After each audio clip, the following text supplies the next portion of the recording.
সবাই দুনিয়ার আলোতে হারিয়ে যায়, কিন্তু কোনো এক অজানা সময়, কোনো এক অজানা মোড়ে আল্লাহ তোমাকে থামিয়ে দেন। ডাকি নীরবে, মধুর সুরে।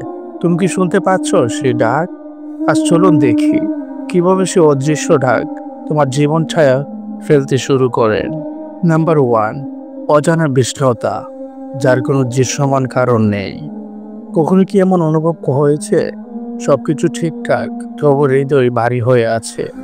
বন্ধুরা হাসছে, পরিবার আনন্দ করছে, চাকরি আছে, তবু ভেতরটা শূন্য। এই অনুভূতি কোনো মানসিক রোগ নয়, কোনো ব্যর্থতার ফলও নয়। এটা শুধু আত্মার কান্না, যে তোমাকে বলতে চাইছে, আমি ক্লান্ত দুনিয়ার মোহে, আমাকে আমার রবের কাছে ফিরিয়ে নাও। আর কোরআনে বলেন, জেনে রাখো, আল্লাহর স্মরণে অন্তর শান্ত হই।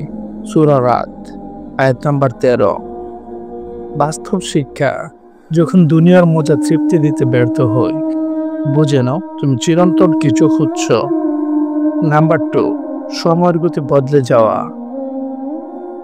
আগে সময় যেন উড়ে যেত ব্যস্ততা, বিনোদন, প্ল্যানিং এর মাঝে, কিন্তু হঠাৎ একদিন তুমি দাঁড়িয়ে দেখছ সময় যেন থেমে গেছে। ঘড়ির কাঁটার শব্দ যেন ধীরে ধীরে চলছে। এটা আল্লাহর পক্ষ থেকে সেই থামানোর মুহূর্ত। যখন তিনি চান তুমি চিন্তা করো, আমি কোথায় যাচ্ছি, আমি কেন চড়ছি, আমার গন্তব্য কোথায়। কুরআনে বলা হয়েছে, আমি তাদেরকে দিনের পর দিন সুযোগ দিই যেন তারা ফিরে আসে। সূরা বাকারা, আয়াত নাম্বার 22। নাম্বার 3, ছোট ছোট আঘাতে হৃদয় নরম হয়ে যায়। একটি হারানো কলম, একটি ভাঙা ফোন, একটি অল্প ক্ষতি। আগের হতে এসব নিয়ে রেগে যেতেন, কিন্তু এখন মনে হয় এসব সামান্য কষ্ট যেন আপনাকে কিছু বোঝাতে চাই। আপনার হৃদয় ঠনঠন করে ওঠে, চোখে জল আসে। এটাই আল্লাহর কৃপা, কঠিন হৃদয় ভেঙে ফেলানোর সূচনা।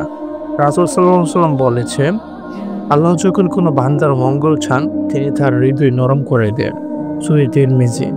বাস্তব শিক্ষা, একটি ভাঙা জিনিস যদি তোমার অহংকার ভেঙে দেয়, তাহলে সে ভাঙা অনেক বড় নিয়ামত। নাম্বার 4, অদৃশ্য কোনো শক্তির দিকে আকর্ষণ অনুভব করা। কখনো কি অনুভব হয়েছে নামাজের আজান শুনে গায়ে রোম দাঁড়িয়ে যায়, কোরআনের শব্দ শুনলে বুকটা কেঁপে ওঠে, কখনো না বুঝে কেন যেন মসজিদের দিকে পা বাড়ে? এই অনুভূতি কোনো ইচ্ছাকৃত চেষ্টা নয়, এটা সেই রহস্যময় হাতছানি যা আত্মাকে টেনে নিয়ে যায় নূরের দিকে। আল্লাহ বলেন, যে আমার দিকে এক বিগত এগোয়, আমি তার দিকে এক হাত এগোই। সহিহ বুখারী। বাস্তব শিক্ষা, যখন অনুভব করো তুমি নিজেই অজান্তে আল্লাহর দিকে টান অনুভব করছো, তখন থামানো না, দৌড়ে যাও। নাম্বার 5, ভিড়ের মাঝে নিজেকে অচেনা মনে হওয়া। তুমি যখন ভিড়ের মধ্যে হাঁটো, অনেকে হাসে, অনেকে কথা বলে, কিন্তু তোমার ভেতরে গভীর নীরবতা কাজ করে। তুমি তাদের সাথে থেকেও তাদের মতো নও। তুমি হাসলেও হাসি মনে হয় হাঁটে না। তুমি অনুভব করো তোমার ডাকে কেউ শুনে না, তবে তোমার রব শুনছেন ঠিকই। কুরআন বলেছে, আমি তোমার হৃদয়ের গোপন কথাও জানি। সূরা হিজর, আয়াত নাম্বার 15। বাস্তব শিক্ষা, যদি তুমি দুনিয়ার ভিড়ে পথ হারাও, তবে জানো আসমানের কেউ তোমার নীরব কান্না শুনছে।